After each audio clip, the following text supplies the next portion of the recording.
Present. Are we in compliance? Yes, we are. Please stand for the Pledge of Allegiance.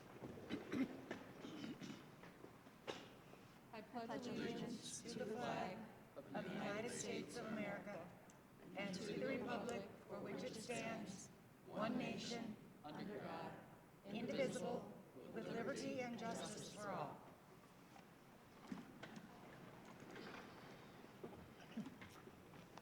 Is there any correspondence? Yes, I had a few emails regarding student incidents, potential snow days, and middle school drop-off. I have a correspondence to share. Later on in the agenda, you'll see a donation recognized from this gentleman, but a gentleman by the name of Chris Willis from Perrysburg, Ohio, pedaled across the United States to raise money for public schools. Pedal for Public Schools 2021.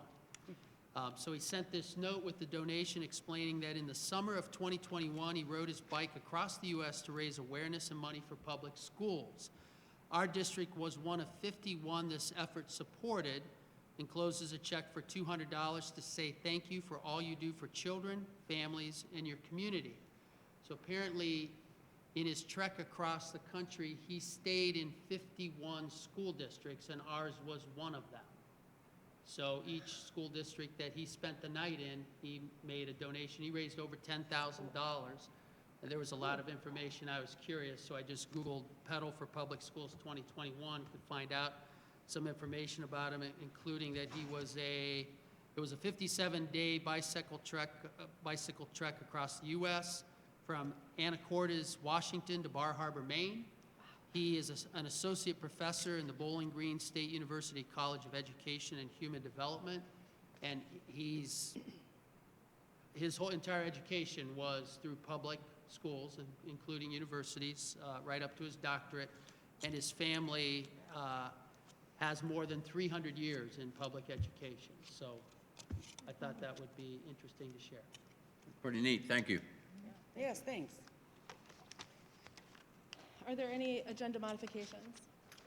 Yes, we have two. We have an addition to 7C and addition to 7C4. I'm sorry, 7E4. Sorry, 7E4. Right. It is now time for the hearing of the public. This hearing of the public will last a total of 30 minutes. Each person that would like to address the board can step up to the mic. You'll be reminded to state your name and your address for the record. You'll have 5 minutes in total to address the board, and you will be alerted at the time of 30 seconds remaining of your time by Mrs. Ortiz. We will have another hearing of the public toward the end of the meeting, so if there are too many of you to fit into this 30-minute time frame, there will be another option for you at the end. So we'd ask that you approach the mic at this time.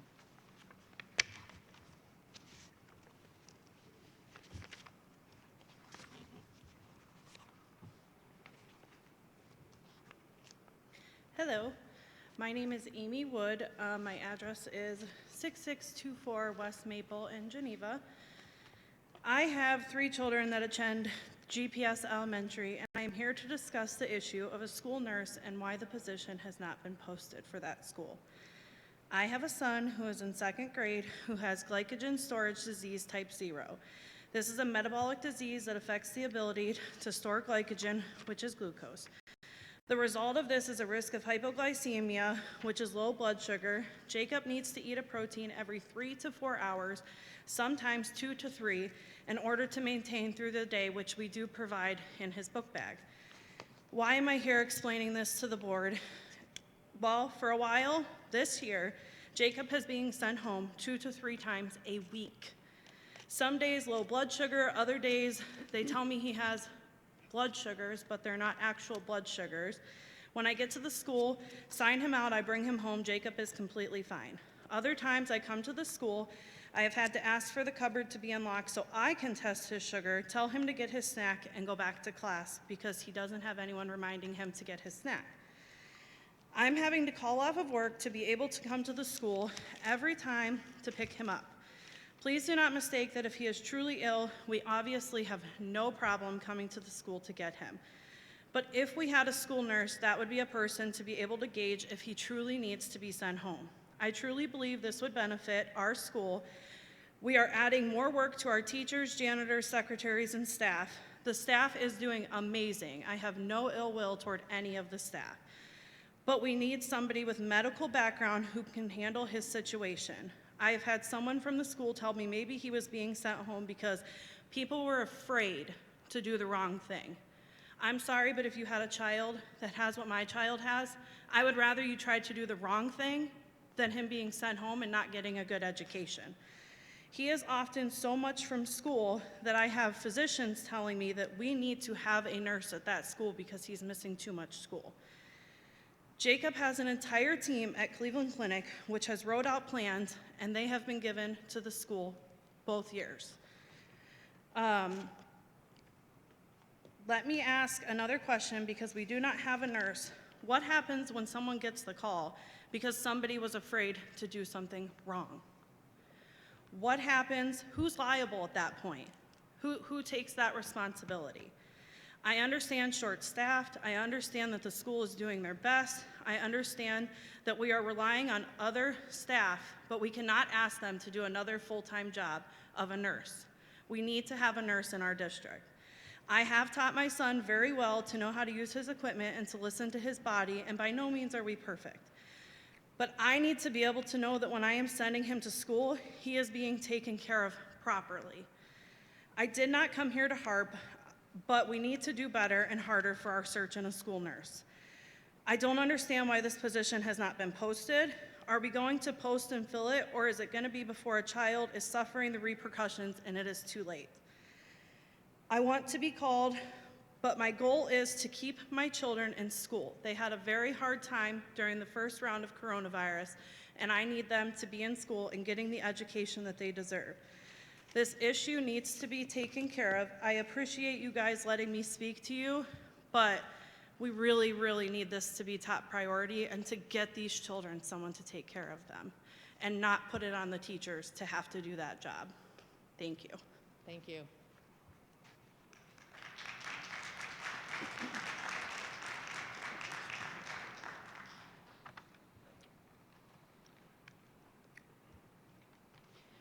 Michelle Craig, 200 Cherrywood Circle, Geneva, Ohio.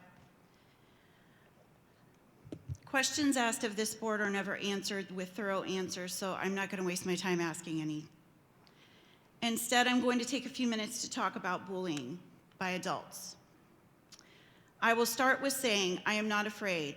I'm not afraid of anyone in this room, on this stage, in this building, or in this town. I've watched bullying take place at different times and places throughout my entire life. It saddens me to say that the most vicious bullying I have watched, witnessed, and been the recipient of has been over the past 4 years. Social media has only added a veil for those adults to hide behind. Those of us that speak unpopular truths are often the target of all kinds of things, but that's besides the point. Like-minded people tend to band together. Sometimes that is good, sometimes that is bad. People who are mistreated, lied to, and about often retreat and tell no one their stories. They turn into a recluse and try to make themselves invisible. They hope and pray that no one asks them any questions, that no one asks them their story, and they would never outwardly speak of the things that have been said about them and to them. I am not a recluse. I'm a speaker of unpopular truths. I say hard things. I do hard things. I call people out. I do research. I'm not afraid to learn. I'm not afraid to admit that I was wrong. I'm pro-teacher. I am pro-child. I am pro-community.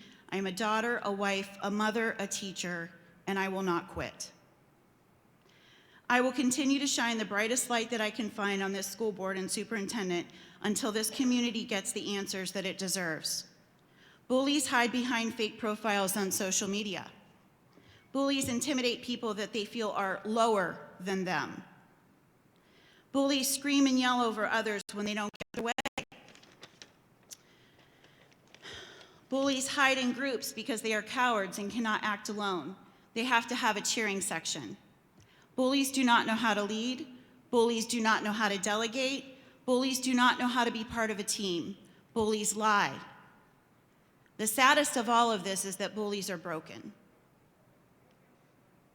Our teachers, staff, employees, bus drivers are beaten down. Their spirits are broken. They work in fear. I am here to tell them, do not quit. Do not be afraid. Do the work that you have been trained to do. Do not let bullies break your spirit and make you question your worth.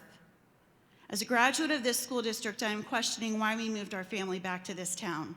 In fact, I just read a letter from the real citizens of Geneva area city schools that told people like me just to move. But I think I know why we ended up here now, and it was for moments such as these. To this board and this superintendent, I have 2 children that still attend this school district. Every single one of you on this stage knows how to contact me. Do the work. Quit hiding in your group. Meet with this community and shelve your pride. We're all supposed to have the same goal, remember? Our children. Fix this now.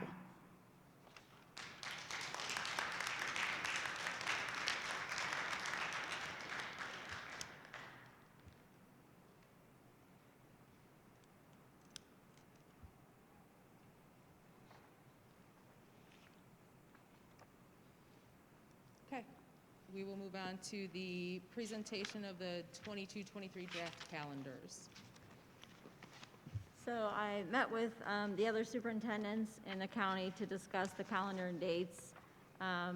In coming up with the 2 drafts, I tried to keep the first day later due to what I've been informed about was Geneva on the Lake and them wanting us to start later. As far as the start days, the county seems to be split. There seems to be a group of us starting a little bit later and a group starting a little bit earlier. All of the winter breaks are fairly similar within a few days for the most part. The main difference in our 2 drafts of the calendar is a full 2 weeks at Christmas, which gives a last day of the 9th, June 9th for students and June 12th for staff, versus not quite 2 weeks for winter break, but a last day of June 7th for staff and June 7th for students and 8th for the staff. And all but one school, at least from the drafts that were shared with me, all but one school has the exact same spring break, which will be the last week of March. We did talk as a group about moving that to the first week of April due to when Easter is, but because Kent State spring break is the last week of March, and all of us having CCP students, we decided to keep it at the last week of March. But you will find both of the drafts in your board packets.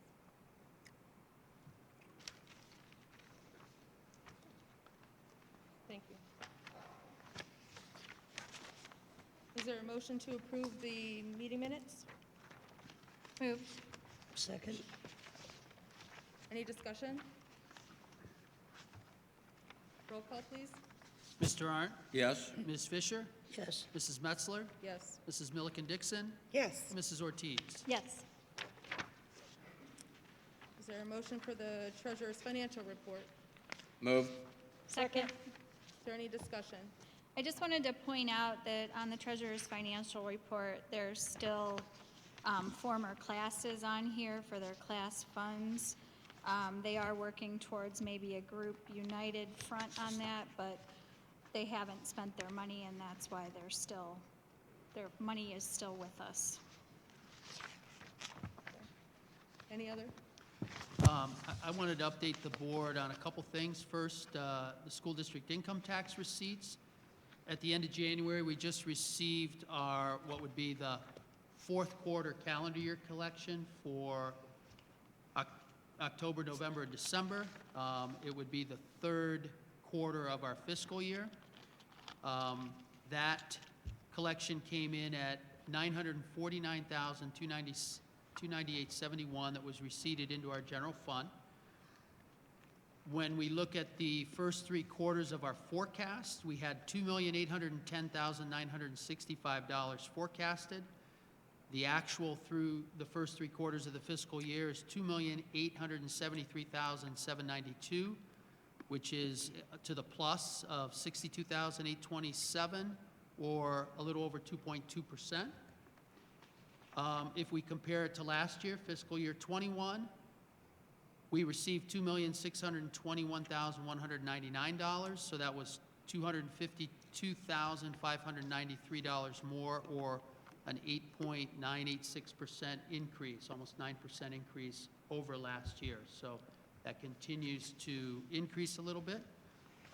Also, when we look at general fund revenues and expenses through the end of January compared to last year, end of January, and I alluded to this when we did the five-year forecast presentation, due to the new school funding formula and the fact that we won't have money taken away from us any longer for open enrollment, for charter school students, for Ed Choice vouchers and the other vouchers that leave us.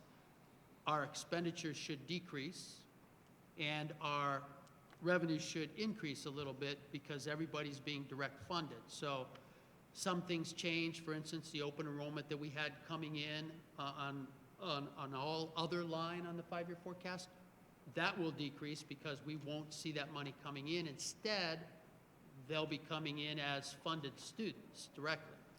So when we look at last year receipts, we up to this point had received $14,726,712. This year, through January 31st, 2022, we've received $15,221,396. That's $494,684 increase, or about 3.36%. When we look at our expenses, we had spent $13,371,142, and through January 31st of 2022, we spent $13,083,244. That is a reduction of $287,899, or about 2.15%. So we see a total swing between revenues and expenses of a positive $782,582. That's just comparing, your January board report this year to your January board report of last year. Okay? Thank you. Thank you. Anyone else? Roll call, please.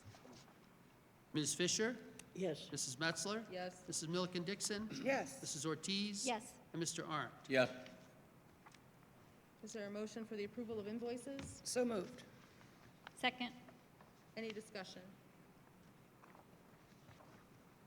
Roll call, please. Mrs. Metzler? Yes. Mrs. Milliken Dixon? Yes. Mrs. Ortiz? Yes. Mr. Arndt? Yes. And Ms. Fisher? Yes. Our informational items. So in addition to the donation that I mentioned from Mr. Willis of Perrysburg, you see a couple donations to the Mark Brace Memorial Fund, well, from Mark Brace Memorial Funding to the Mark Brace Sports Pay to Participate Fund, and another one from the Running Horse Farm LLC to that fund. I also wanted to bring your attention to your investment report. You'll notice that, and you may have heard, interest rates have come up. We've been able to take advantage of that in January and into February. So where most of our investments were well under 1%, and we had about three-year investments that we initially made in 2019 that are coming to maturity, 2.9%, 2.75%, 2.65%, so those will be going off the report. But we've been able to take advantage of a lot of investments that are over 1%, and a couple of 2.25, and 2% as the rates creep up. 2.25 is a three-year rate, so that is the highest three-year rate we've seen. We do have 2% that is a two-year rate, and that's the highest we've seen there. So don't know how long that will last, but we're trying to get a little higher interest when we can. 2% for 2 years, that's good. Some of those you won't see on this report because they were made in February, so you'll see them on the next at the next meeting. Well, the Fed's supposed to meet and raise rates, so we'll see.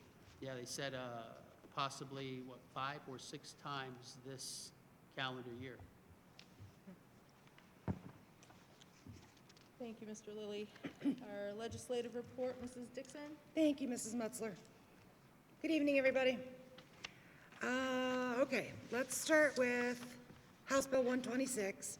This is the one that was the property values House bill, and so there's a lot of controversy.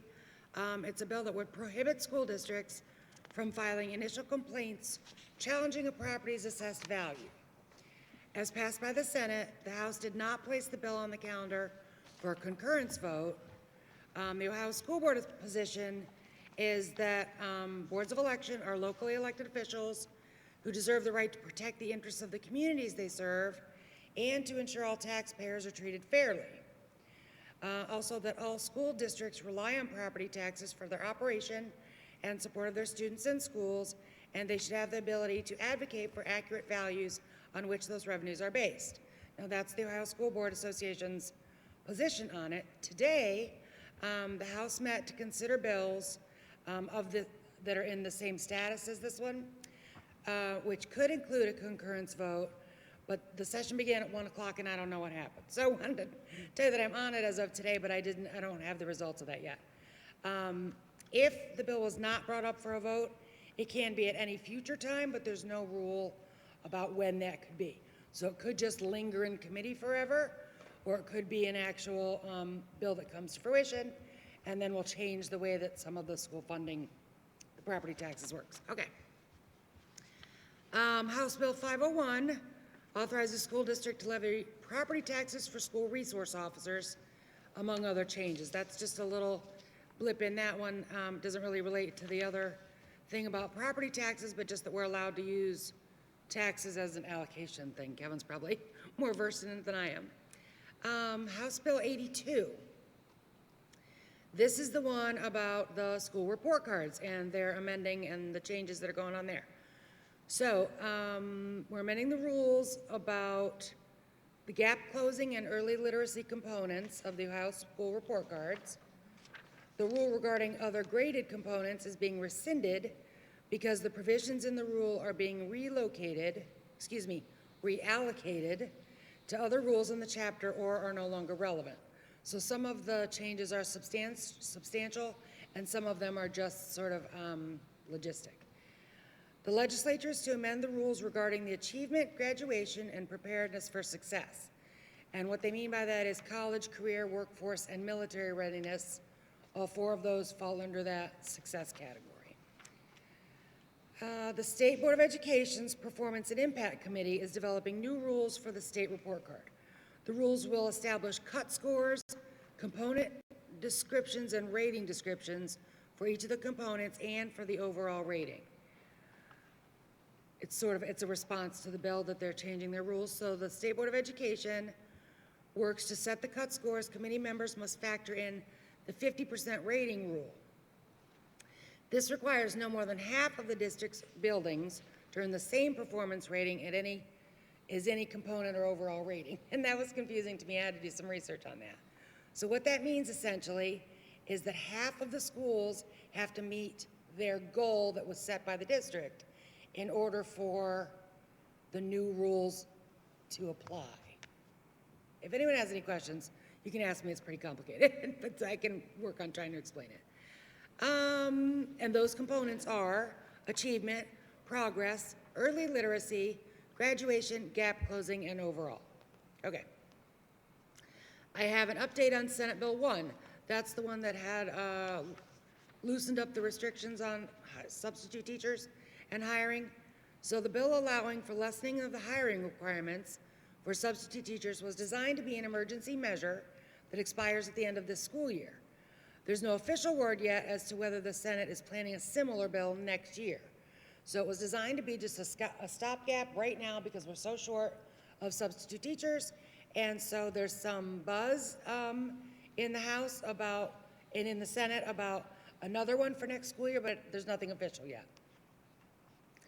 There's a House Bill 428 that's up for a vote. It would establish the Adverse Child Experiences Study Commissioner. So this is a study group, a think tank sort of, and it's up for consideration at the House. Senate Bill 112, requiring abandoned land to be forfeited to the state instead of a school district. So I guess prior to this, I'm not familiar with this part, but prior to this Senate bill, it sounded like forfeited land went to the school district, and now it's going to be going to the city or to the state. I think that's right, but feel free to correct me if I'm wrong. Let's see what else. The I thought Ohio it went to Department of the Education, I just thought this was interesting, released a resource to help districts address the bus driver shortages. They have this whole bus driver shortage playbook at their website, and it's actually kind of cool to look at. But what I was thinking was, they spent all this time developing this playbook. Why not just get a CDL and drive a bus? Newly introduced bills, and then I'm done. House Bill 538 would temporarily allow public body, including a Board of Education, to meet by means of teleconference or video conference. Now, we ran into this last year, but it expired June 30th of 21. So this fall, we haven't been able to do that, but they are planning, they've introduced another one to go next year in case we get into numbers where we need to do virtual again. So, last one, House Bill 539 to require the state teachers' retirement system and the school employees' retirement system, among others, to publicly broadcast and archive their board meetings. Just like we do currently, they don't have to do that. And there's a bill up for vote that will require that. Okay, thank you so much, everybody. I thought forfeited land was to the county. Forfeited land, In the past. Currently have. the bill says to the state instead of to the school district.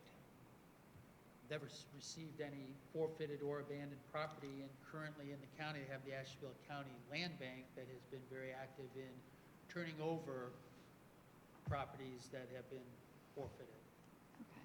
So Yeah. I'm not sure, I can look into that bill, but Okay. it's no really change for us. There's never been any offer of any. Okay. And I don't know why it would come to school districts unless it was property adjacent to a current school building or something, and a school needed more property, or needed a new site for a school, but that's not ordinarily the case.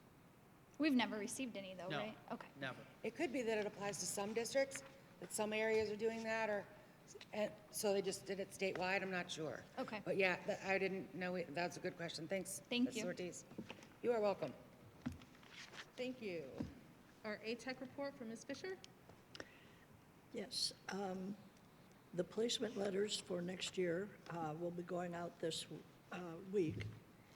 Nearly half of the programs have waiting lists. The assessment will be done to evaluate and isolate which programs need to be promoted further in order to fill those up, but they are all filling up quite nicely. ATEC parent-teacher conferences are tomorrow from 4 till 8. The Ashtabula Library has a new initiative to send someone to all school board meetings in the county. Michael Thornton, the digital manager at the library, contacted ATEC to state that he will be attending their meeting.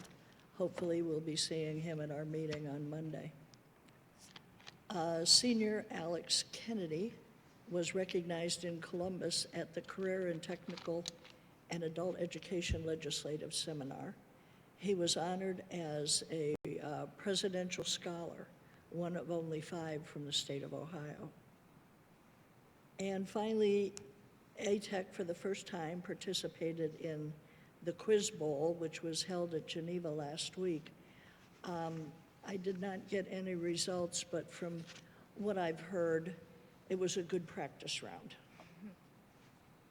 And that is it for Thank you. ATEC. Report of our superintendent? Yes, first we have a representative from the Academic Boosters that will be giving an update on their group's activities for the past year, Mr. Jeff Griffiths. Good evening, Madam President, members of the board, administration, and guests. My name is Jeff Griffiths. I'm the president of the Geneva Academic Boosters Group. The mission of the Academic Boosters is to promote, encourage, and recognize academic achievement, to foster academic improvement, and to inspire academic excellence of students in the Geneva Area School District. I want to start by just recognizing and thanking the team of volunteers who participate in the Academic Booster Group, including the Metzler fam, And I really want to shout out all of those parents and parent volunteers and staff who support our community booster groups and school PTOs. Here are some highlights of our work this 2021-22 school year. We started the academic year by providing a donation to the district for the purchase of bags as part of the Soaring Eagles recognition. This past September 14th, we provided our annual lamps and pins ceremony. Now the lamps and pins go to students who have a 3.5 GPA or above for the academic school year.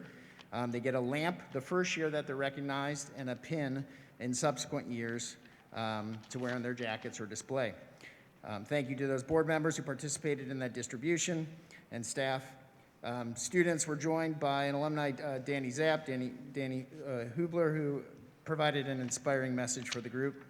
This is our second year moving that threshold from 3.0 to 3.5 GPA, and we'll continue to kind of monitor the impact of that move. But we also will continue to promote the academic achievement and that opportunity to rising freshmen who are coming into the high school to give them something to aspire to as they begin their high school career. We supported this past November also at the Geneva Middle School a straight A recognition with some donuts. We plan this May during Teacher Appreciation Week to provide the staff with the annual luncheon that we typically provide, pending any additional COVID restrictions. We continue to develop a portfolio of fundraising activities to raise money necessary to do our work. This year's efforts have included a Krispy Kreme donut sale, football game raffles, a donate and paint holiday event, and just this past weekend, a Bagging for Boosters fundraiser in partnership with Giant Eagle, where we had some great students, high school students, bagging groceries.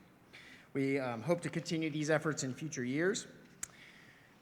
We will continue to provide this spring student recognition at the end of the school year. We provide annually 10 academic scholarships to seniors, special stoles to the top 10 students, as well as an Outstanding Writer Award, both for a junior and a senior.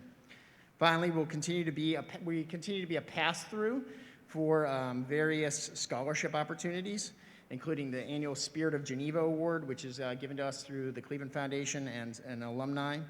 And this past year, we had an alumnus, Jason Williams from the class of '92, who last spring provided money for a Bob King scholarship to recognize a student from a group academically maybe not often recognized, but a student who was moved by their experience in the art program in Geneva.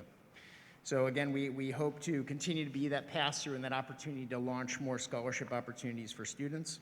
And a special thank you to Mrs. DeBacker for all of her support of these awards and her work with our group in general.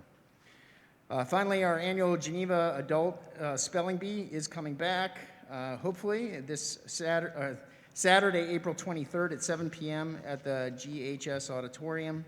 We're excited to have teams back vying for the prestigious Stinger Trophy. We currently are seeking teams and sponsors, and once again hope to be joined by the Board of Education team to support these efforts. And we always appreciate Mr. Lillie's support as our official pronouncer for the evening. If you have additional sponsors or teams, please see one of our officers. We're always constantly looking to improve, so strategically from a district or board perspective, we value feedback on how we can best support students and families from Geneva Academic Boosters and how we can continually serve our mission. So we appreciate working with you, hopefully hand in hand to do so. So for additional information, people can always find us at genevaabc.com, and we're also on Facebook and Twitter, and really appreciate the opportunity annually to give you an update. So thank you. Thank you. Next, we have our administrators who will be providing their monthly report, and we will start with Mrs. Brzenko.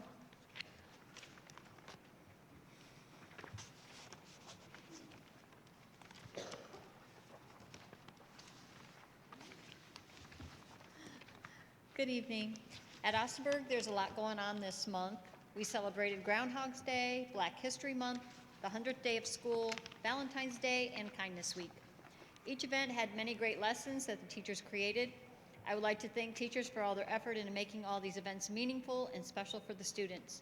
I've attached some pictures to this report to some of the activities to showcase some of the students' work, along with our Kindness Week activities. Starting February 14th through the 18th, we're celebrating Kindness Week, along with sending random kindness tokens to other buildings for our district team building activity. Families donated many needed items for our food pantry at Austinberg. We had over 600 items donated. Thank you to all the donations, and we will start dispersing them as soon as possible. Families also filled out construction papered hearts with random acts of kindness that their children are doing at home. These hearts are also displayed around the school, and many students and staff have stopped to read them. I'd like to give a special thank you to Mrs. Nappy, Mrs. Kolsukar, and AESA for putting together this event. The Valentine's celebrations brought so much needed normalcy back to our school environment. Students created Valentines, enjoyed some crafts, along with various activities. It was wonderful to see volunteers back into the building. They brightened up the celebrations and had many activities planned for the classrooms. Conferences were held this month via Zoom, in person, or phone. The teachers had a full conference schedule, and it was nice to see everyone roaming in the hallways and talking to one another. Thank you to all the parent-teacher organizations for providing the teachers with dinners on conference night. The teachers appreciate all that you do for them. Thank you.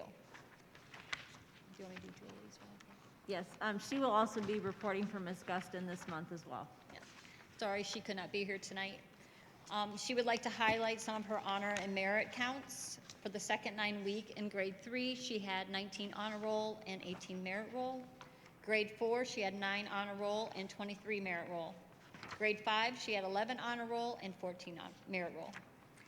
Her 5th grade writing. The 5th grade students in Mrs. Angie Meyer's English Language Arts classes have been working on increasing their writing stamina each day through daily free writes in their journals.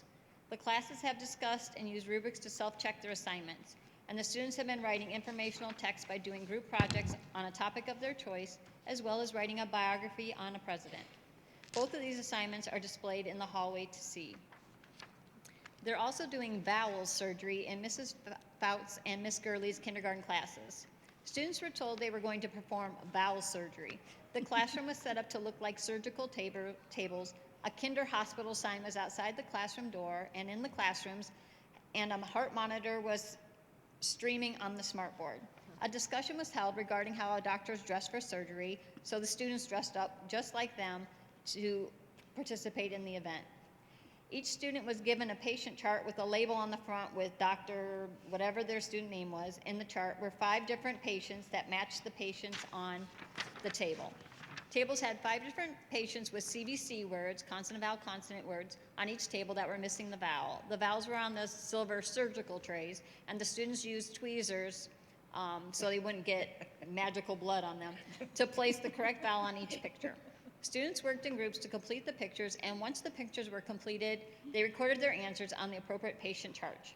The students really enjoyed the activity, and many wore their surgical bonnets the entire day. And she has provided multiple pictures on her report as well. Thank you. Thank you. Thank you. Thank you, and thank you for sharing her report. Next, we have Mrs. Doherty.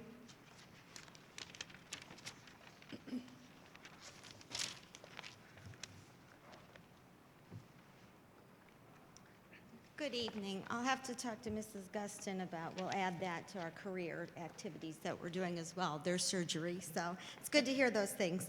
On my report, I did mention as well honor and merit roll, grade 4. On honor roll, we had 16 students, merit roll 21. Grade 5, 7 students on honor roll, merit roll 23. And I did include a list in the back, so you can look at that later.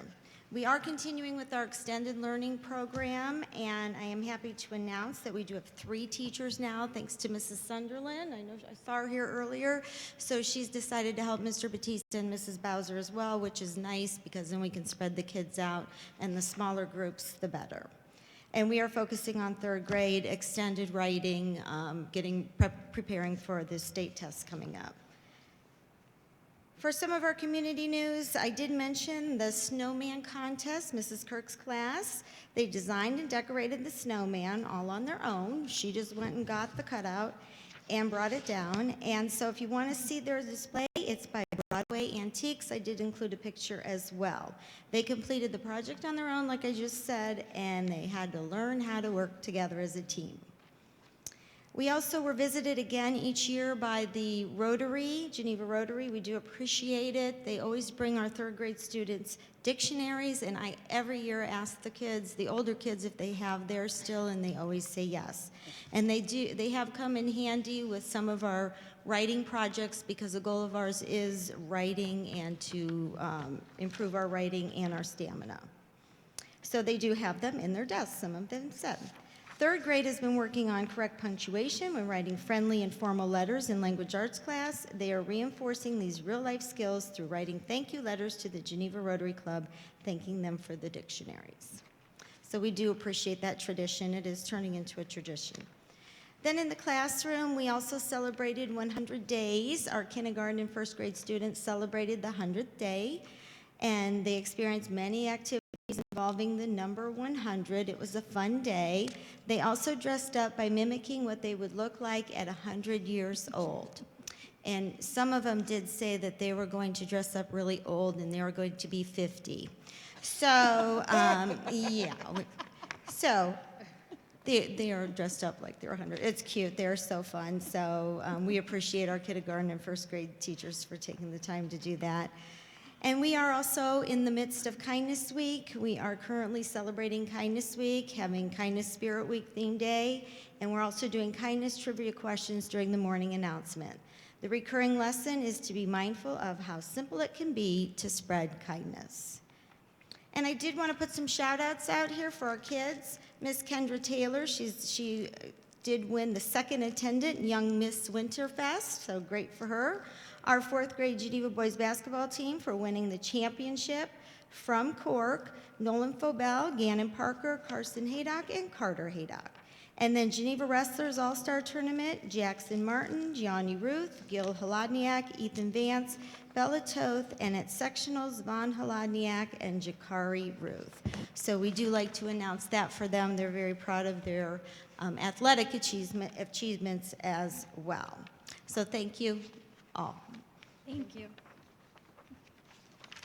Next, we have Mr. Riley reporting on the middle school.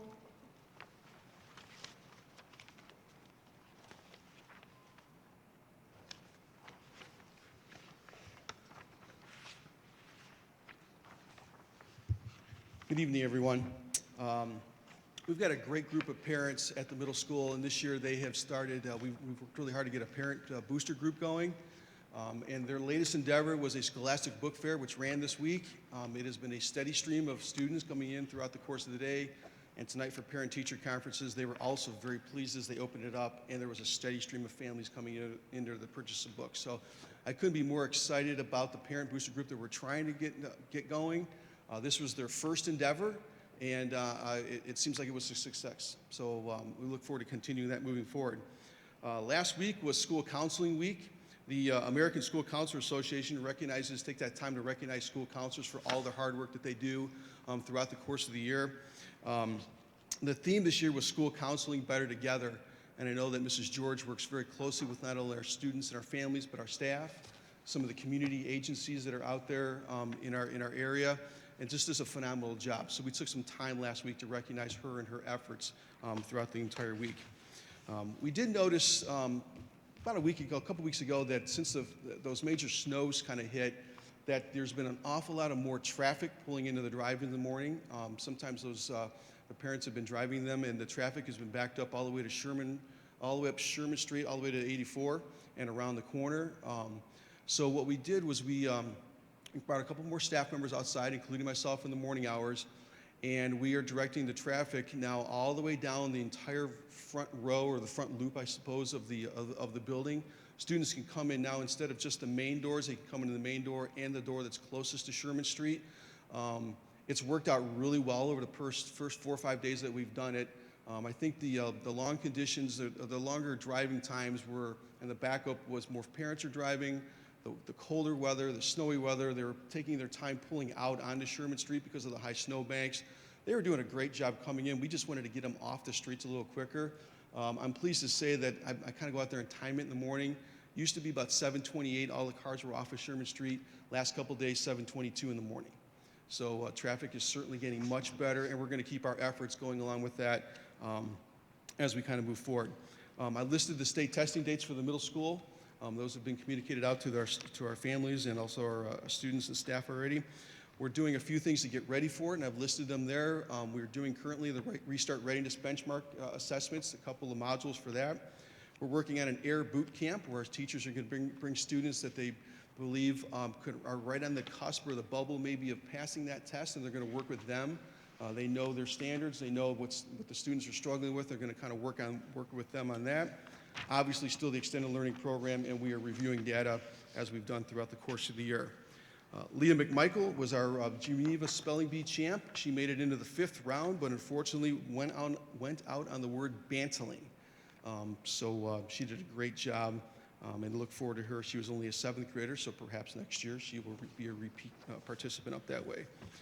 I did include Mrs. George's kindness calendar that she is working with on the students for the month.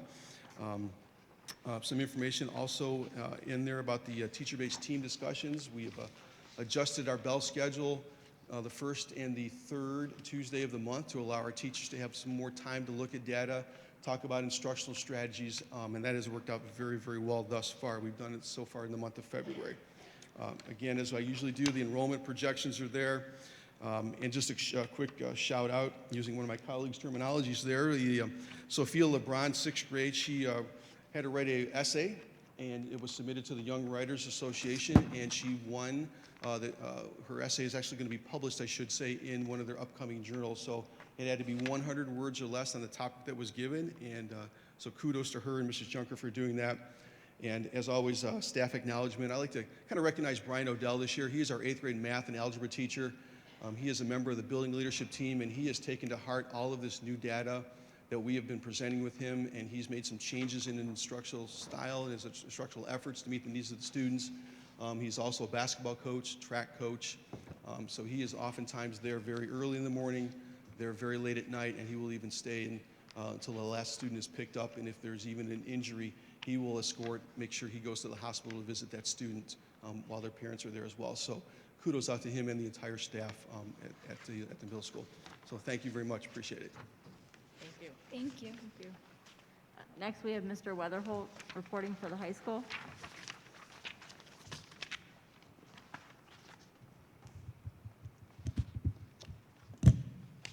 I just need a little more space.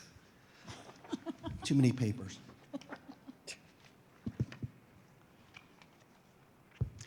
I'd like to recognize Jack Cafaro. He's been doing play-by-play at our home basketball games with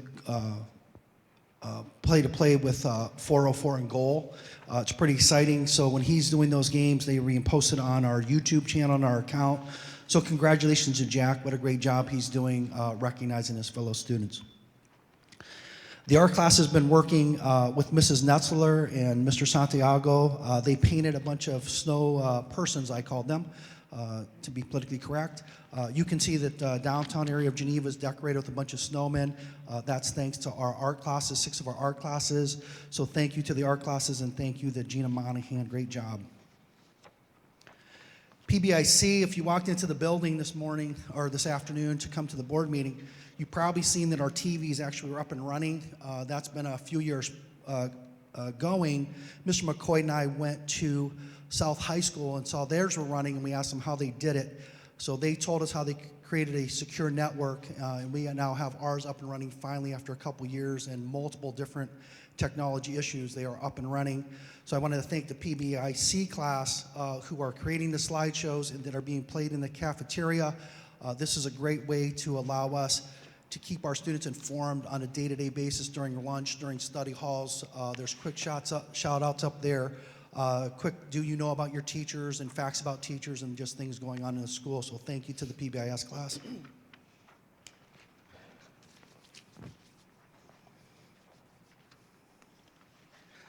The GHS theater program will be performing the 1940 hit classic, My Sister Eileen, on March 11th, 12th, and the 13th. The play follows two sisters who moved from Ohio to New York City and their hilarious adventures and mayhem. Over 50 students are involved in this production.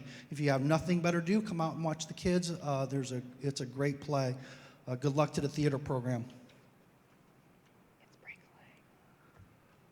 OMEA excellence, 10th grader Nathan Miller competed at the OMEA District 5 Solo Ensemble competition in Warren G. Harding High School on Saturday, December 22nd. Nathan, who has been playing the violin since he's been 7 years old, performed a violin solo and received the highest rating, one superior rating from the judges. Congratulations, Nathan. One of the things that we're dealing with in the schools nowadays is to deal with mental health and things that are going on with our students. There's a lot more going on nowadays than just academics. And the students can't perform academically if we're not worried about their mental health and how we're addressing those things. So one of the things that we're doing here is Life Act is coming into our classrooms to start talking to our students about depression, mental health issues, suicide issues, and trying to give them strategies and techniques and warning signs for what they're doing. They are going into all of our world history classes to address that problem. So thank you to them for coming out. STEM Wars. We're in STEM Wars again. We usually do pretty good at STEM Wars. We compete against the other CVC schools, and Geneva's going to go at it again this year. If you look at the front cover of the brochure that I gave you, that is one of the competitions. Michelle Plecha did this, and it's a design that they have to do, and it's going next month to the STEM Wars against the other CVC schools with several other competitions, so congratulations to her and good luck, team. Quiz Bowl. We did our Quiz Bowl on Tuesday, February 8th. Geneva High School senior Grace Moon, Michael King, and Denny Dixon III had a unique opportunity of participating in the first taping of the Academic Challenge for Channel 5. This has been held in over 2 years. They did a great job, and I think that aired last Saturday. So great job, guys. I have a recording if you need it. Did you record it? Yeah. Oh, yeah. The Quiz Bowl team also did compete against ATEC and Conneaut to kick off their season. Their next competition is February 22nd. Great job. Our team did very well. And good luck to our Lady Eagles. If you guys didn't notice, they're in their sectional matchup today against Lake Catholic in the main gym. I think the game's about over, if not over, so I hope they did well. Good luck, Eagles. Thank you. Thank you. Thank you. Next, we have Mrs. Porcello.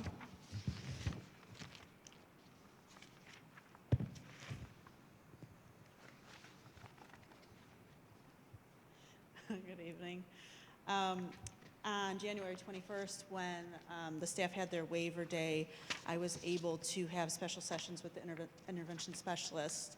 It was really the first time that we were able to get together as a group and talk special ed, which was really nice. We had 4 small breakout groups. They were divided by grade levels, and then in the upper grades by content area.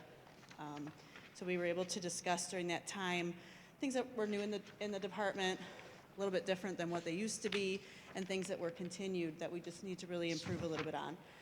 So I gave you the slide deck that just kind of gives the overhaul of what we talked about. It included the new aid framework, which is used to determine the amount of student need and required student support for aids so that we can make sure to have aids in the right places.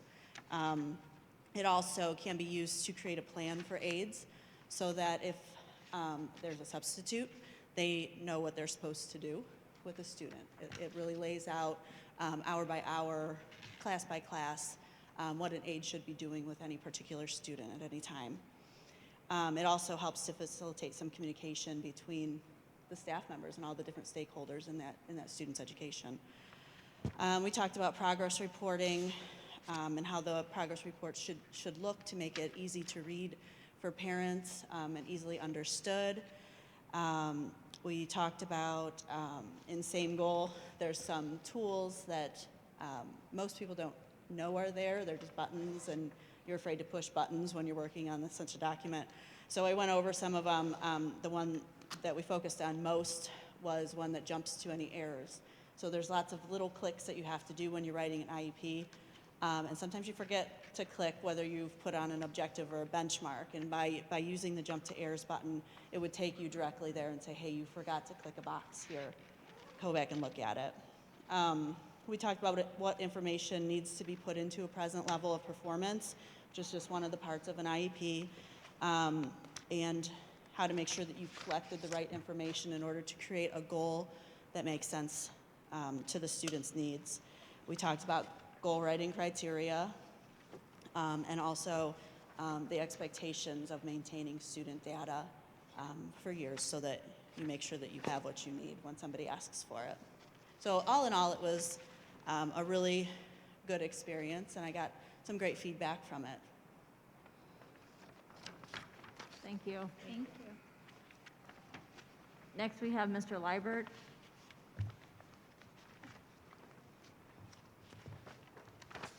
Good evening. In recent weeks, we had various committee meetings. We started with the Wellness Committee. We met on on February 8th, and discussed the roles and responsibilities of the committee. We also discussed the triennial assessments and the board policy governing committee. The committee consisted of Dr. Treharn, myself, Laura Jones, Amy Brzenko, Julie Gustin, Cindy Drought, Janelle Sack, Christopher Clemens. We have since added Mrs. George, middle school guidance counselor, and we'll be adding a student as well. During the meeting, Mrs. Sack and Mr. Clemens addressed the health and PE classes and what they do in those classes that address this policy. Mrs. Jones discussed the food service role in the policy and what she and her staff do to address it as well in different ways. And then Dr. Treharn discussed the wellness funds that we received from the county. And then as a group, we discussed what we would do and how we could use that money to promote health and wellness in the district. The next meeting is set for February 24th. And then we met with CESIC, which is the Curriculum and Education Standards Advising Committee. That met on February 10th, and the purpose of that is to discuss, we discussed the purpose of that group and establish protocols for textbook adoption for Geneva schools moving forward. The group consisted of teachers and administrators who worked together to provide direction and discuss curricular issues. The administrative team was Dr. Treharn, myself, Mrs. Porcello, Mr. Weatherholt, and Mrs. Doherty. The teachers were Brenda Unsinger, Rebecca Ritalik, Tammy Saban, Corinne Ball, Melissa Hall, Holly Bowser, Ann Fouts, and Tiffany Capo. We discussed ODU's textbook adoption as well as reviewed Geneva policy and administrative guidelines for textbook adoptions, discussed the importance of rubrics in the process of selection. The next meeting is set for March 2nd, where we'll work on establishing a district rubric and create a textbook adoption cycle for the district. And then fall end of course exams scores were released this week, and I included in your packet some graphics in there that you can look at. We are in the process of analyzing the data with principals at the high school, and we'll be breaking those out a little more detail. That's all for that report, but I believe I'm up next for the testing Yes, window. please. So Geneva Area City Schools spring test schedule is also in your packet. I'm going to give a general overview, and there's also a more detailed piece in there as well. But the general overview is the OELPA test window opened on January 31st. It runs through March 25th. That's for our EL students.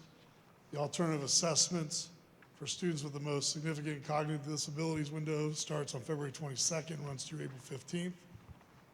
The state ACT for juniors will be testing on March 2nd. AP testing at the high school will be from May 2nd to May 13th. Those are subject-specific testing dates within this range. Those are established by the governing board of AP. And we have government, chemistry, environmental science, English lit and composition, English language and composition, stats, US history, microeconomics, calc, biology, and physics. So our kids will be taking those tests as well.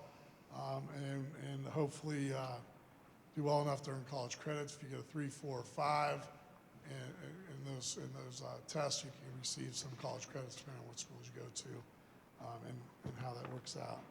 The state testing windows for ELA are March 14th, April 15th. In math, science, and social studies, the state testing window is March 28th to May 6th. Districts have a 15-day window within that larger window to test their students. And Geneva's testing window, ELA, is March 18th to April 14th. You don't count spring break and days that the district is off for other holidays and things like that. And then math and science and social studies is April 13th to May 5th. The school schedules will vary and will be publicized by the school and the district on the school website. But you do have those dates and times and that in your packet as well. Thank you. Thank you. I just want to say, I really appreciate every month hearing the updates from all of the schools and the administrators. I think there's a lot going on in our schools, and we sometimes get the highlights here at the board meeting, or in the past we've gotten kind of the highlights, but we've got a much more in-depth look at what's going on in each school, and I really appreciate the time that you take to put these presentations together and present them to us, so thank you. Can I celebrate the students for 1 second? Sorry. They are going into the fourth quarter up 35-32. Go Lady Eagles. Oh, wow.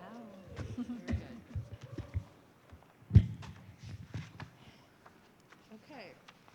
Enclosed for review are the following new revised replacement policies for board adoption.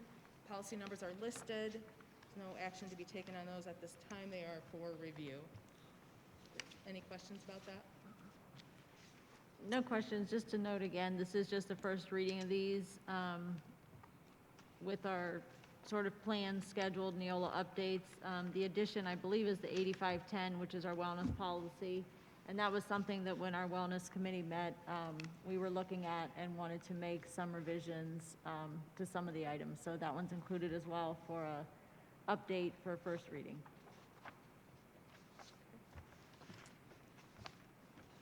The superintendent recommends the board approve the enclosed agreement for the establishment of the Northeast Ohio Management Information Network as a regional council of governments.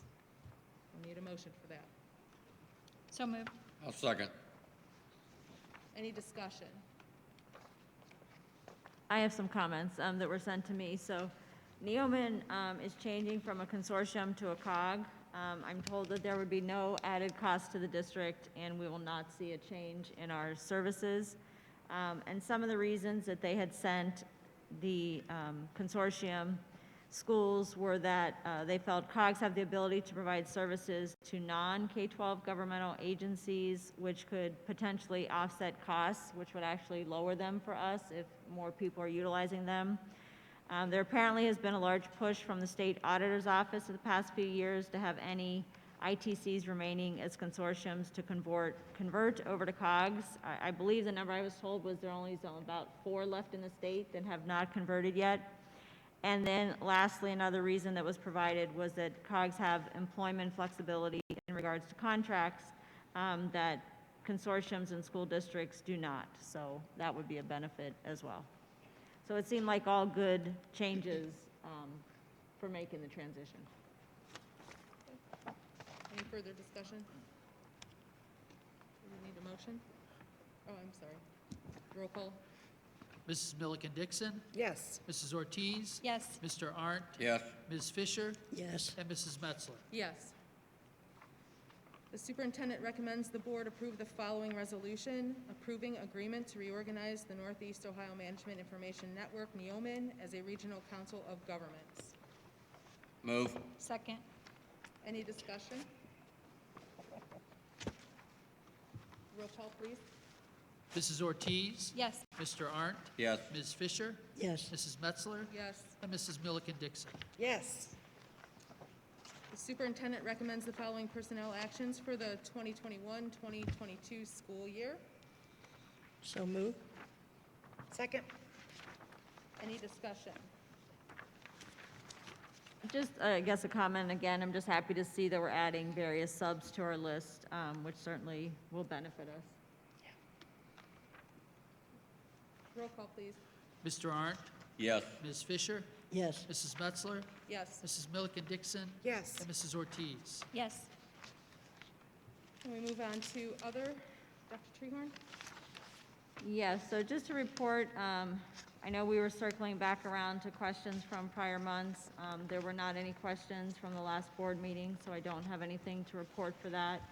As far as our COVID updates, I was thrilled to announce that we are green. I have to say, these are our lowest numbers from the entire school year, so that was exciting, and hopefully this trend continues. Some other things to report. I had the pleasure of being one of the judges at the Winterfest pageant, so this was obviously my first experience with it. The girls looked beautiful, and it was nice to be a part of this and see a number of our students participate. And again, just a congratulations goes out to Chloe Davison, who was crowned Miss Winterfest. I certainly know that you will represent Geneva well.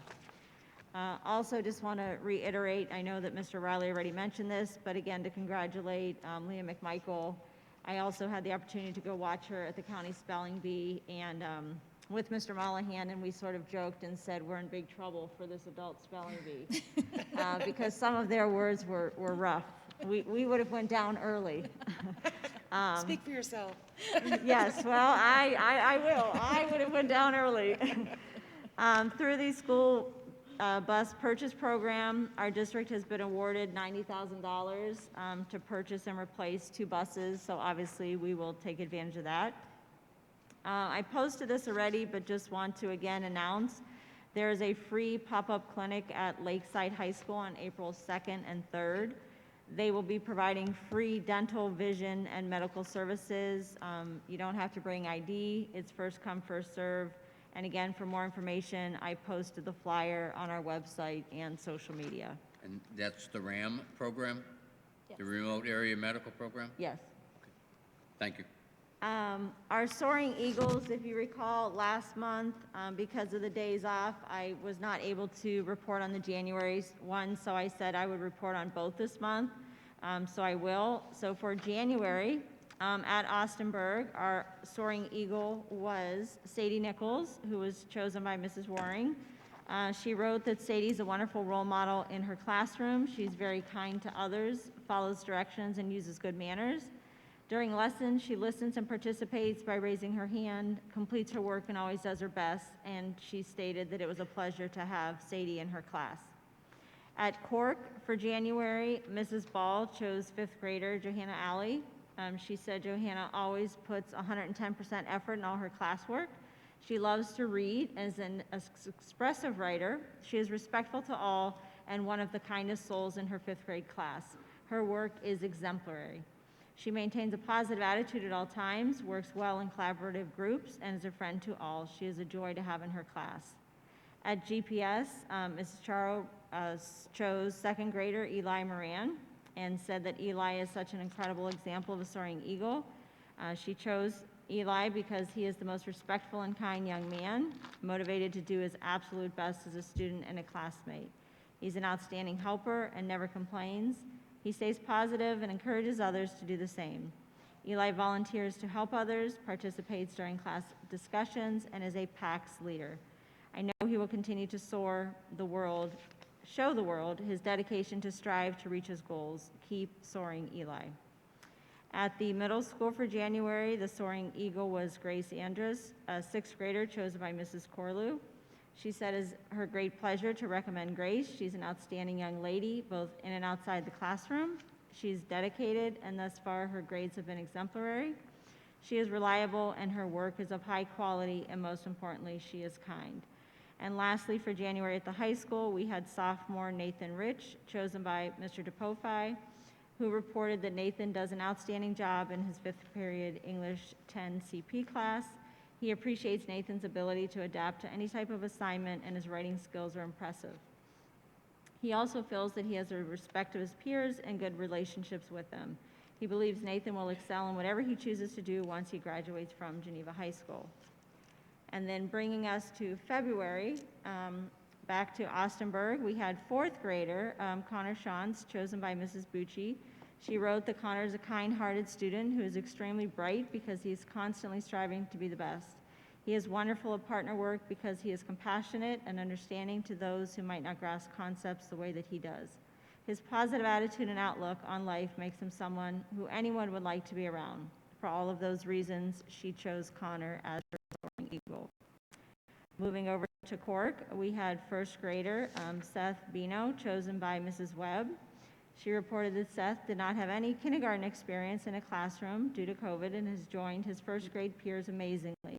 He's always happy and greets his classmates and teacher with a smile every day. He works hard in class and is eager to participate in all lessons and activities. Most importantly, he has a kind spirit. During partner time, he is patient, encouraging, and a wonderful role model. Way to soar, Seth. At GPS, Mrs. Alds chose fifth grader Jackson Dodd. She said Jackson is the kind of person that everyone loves. His teachers and his peers enjoy being in his company. He is helpful, kind, and respectful. He's funny. He knows how to make people laugh in his own silly way. For example, writing his social studies story in Greek. He is a leader inside and outside the classroom. He volunteers his time at the end of the day to help students get into their cars and make sure that they stay safely on the sidewalk during dismissal. He truly is a soaring eagle. At the middle school, Mr. Maribel chose 8th grader Jacqueline Patterson and wrote that Jackie is a great student and even better classmate. She's actively involved in band here at the middle school along with other activities. She shows outstanding effort in all of her classes, but especially in his 8th grade science class. She takes her academics very seriously, is not afraid to ask questions or for help when necessary, and helps to elevate the academic and interpersonal level of those students she works with in a group setting on a daily basis. She is a joy to work with daily, and it is his honor to nominate her for this month's Soaring Eagle Award. And lastly, at the high school, we have junior Danny Higley, who was chosen by Mr. Ankrum, who wrote that Danny is courteous to all and takes pride in his schoolwork. He is always helpful to others and puts in extra effort to each assignment. So again, congratulations to all of our Soaring Eagles. Next, I wanted to congratulate someone sitting up on stage, our treasurer, Mr. Kevin Lillie, who will be awarded the 2022 Chuck Gossett Legislative Advocacy Award. This is awarded to someone who demonstrates exemplary service to the OASBO organization through contributions of time and expertise on legislative issues and involvement. And with this award, he will be presented the award at their annual conference in April, and he will also get a plaque and a $1,000 scholarship for one of our students, a graduating senior in our district. So certainly want to congratulate and recognize him for his hard work. As many of the principals have reported, we are participating in Random Acts of Kindness Week. So I had asked the staff as our team building activity this month to send something small or just a kind and uplifting note to someone from another building. And it's been nice to see all of the envelopes circulating through our pony mail. I also invited the community to join in with us for Random Acts of Kindness Week, as we are trying to see how many acts of kindness we can achieve this week. March 19th, we are hosting a Red Bow 5K that will start and end at GPS. Please contact Jessica Kirk if you have any questions, as proceeds will benefit a memorial scholarship. You're sponsoring a what? It's sponsored, the proceeds, the race, it's a Red Bow 5K. Okay. Thank I'm you. sorry, Dr. Treharn, I didn't hear you either. A red what? It's called the Red Bow 5K. It's March 19th. Bow. Bow, yes, B-O-W, Bow, sorry. Sorry. Okay. Now, if I get that word, I'm in good shape. And again, that will benefit a memorial scholarship. That's all. Does anybody else have anything for other? I do, Mrs. Metzler. Okay. I'd like to do a few thank yous because I've been making rounds to different buildings and everyone has showed me such hospitality and I really appreciate it. I made a list so I didn't forget anybody. Julie Gustin at GPS. I know she's not here today, she's out sick, but she's so enthusiastic and so proud of that school, and so am I. And I just wanted to extend a thanks to her for letting me barge in.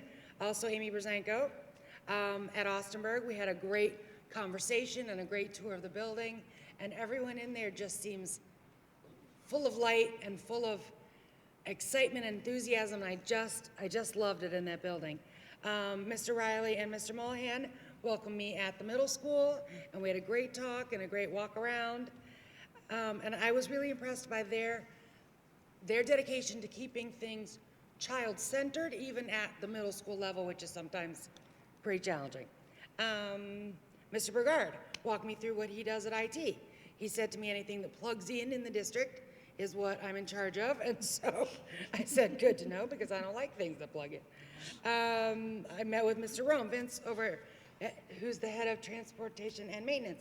We had a great talk. He's so positive and really about team building, and he couldn't say enough times that our job is to transport the children safely from one place to the other and then safely back, and it was just really a nice conversation.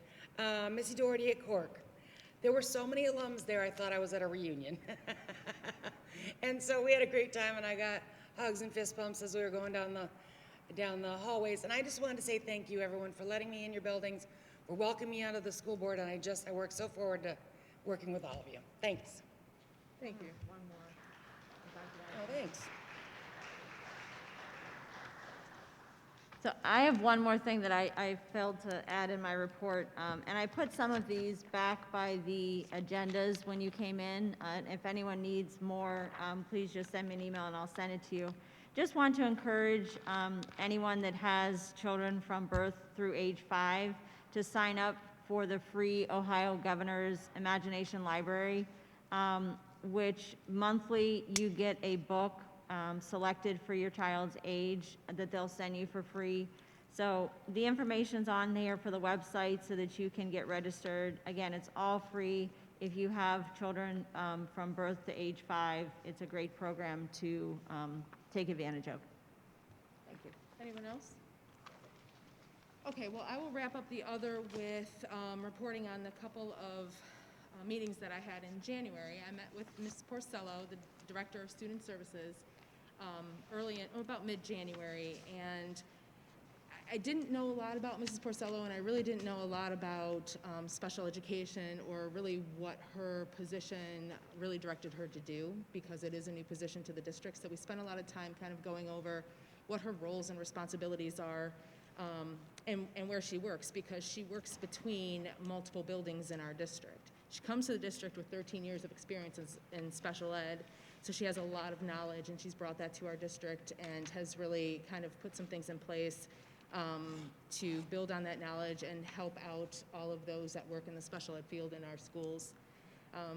She kind of explained to me the IEPs and the 504s and what the intervention specialists do. These are all areas that I really didn't have a lot of knowledge about, so I appreciated being able to sit down with her and have her kind of walk me through that. It was a lot of information, and I even told her when we were speaking about it, like, I don't even know how you keep this all straight, but she does, because she's got 13 years of experience under her belt.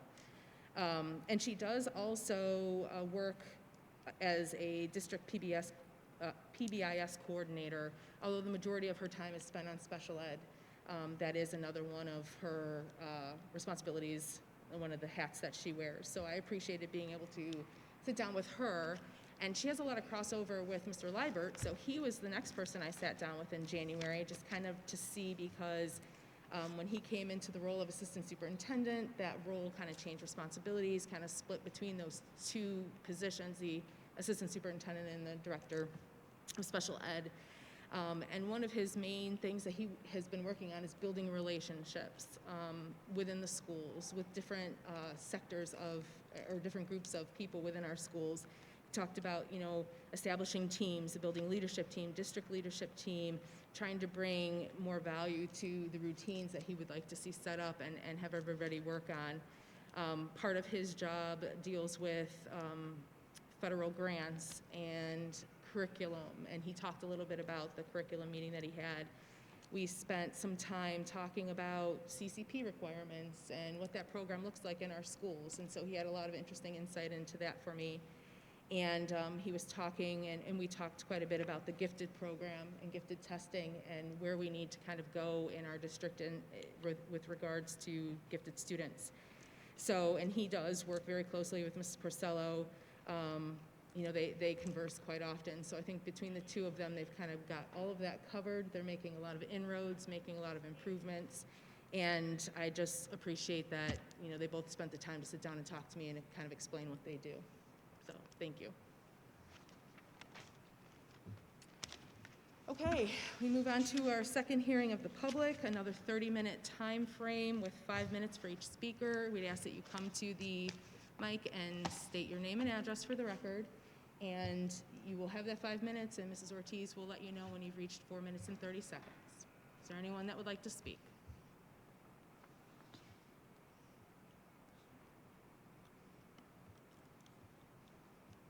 Okay.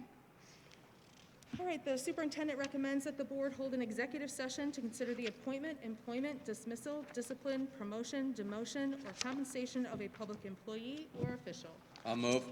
Second. Any discussion? Roll call, please. Ms. Fisher? Yes. Mrs. Metzler? Yes. Mrs. Milliken Dixon? Yes. Mrs. Ortiz? Yes. And Mr. Arndt? Yes. We will not be taking any action when we return from executive session. We thank you for coming this evening.